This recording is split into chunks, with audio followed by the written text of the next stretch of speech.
Yo, guess where we are? You are right, we are in Cameron branch of GFS Advisory. Now, what we're going to share today is why you should consider to cancel your insurance nomination. Before you judge anything, let me share with you there are actually 3 ways you can give your insurance proceeds to your beneficiaries. The first way is you follow the normal insurance company's nomination where it's absolutely free. The second way is you do an assignment, whether it is an absolute assignment or a conditional assignment. Now the third way is you don't do anything at all and you leave it to your estate to distribute accordingly. If you have a will, they will follow your will. If you don't have a will, then it will follow the Distribution Act. The only problem is you will have to wait for a long time and distribute them. Then again, you must also know what are the ways to manage the proceeds. There are actually 3 ways you can manage the death proceeds. The first way is directly giving it to your beneficiary, just one whole lump sum and give it to them. Number 2 is you set up a trust and then the funds are being managed by the trustee according to your trust deed.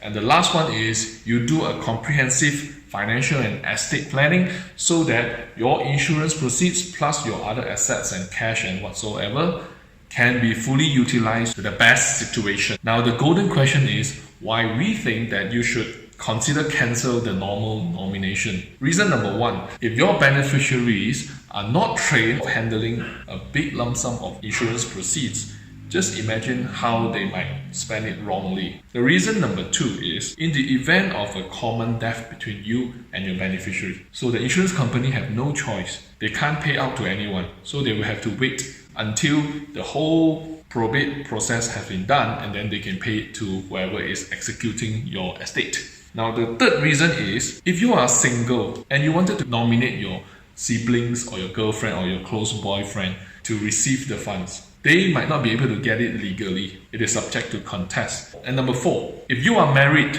and you wanted to give your insurance proceeds to your siblings, or maybe you wanted to give it to your parents, I wanted to warn you here, it is still subject to be challenged. So they might not be able to get it legally. The 5th reason, if you wanted to give to a third party, or maybe your mistress, they might not be able to get it legally as well. It is still subject to contest. Reason number 6, the insurance proceeds can be challenged by a debtor, and you definitely don't want the funds to be given to the debtor to pay debt because those are the money that you actually wanted to give it to your family. The 7th reason, in the event of a divorce case, the ex-husband or the wife, the 衰佬或者個衰婆, they might be able to get the benefit if it's not done properly. And the last reason, suppose you wanted to change your nominee and it's a trust policy and your trustee refuse to sign the document, you won't be able to change anything.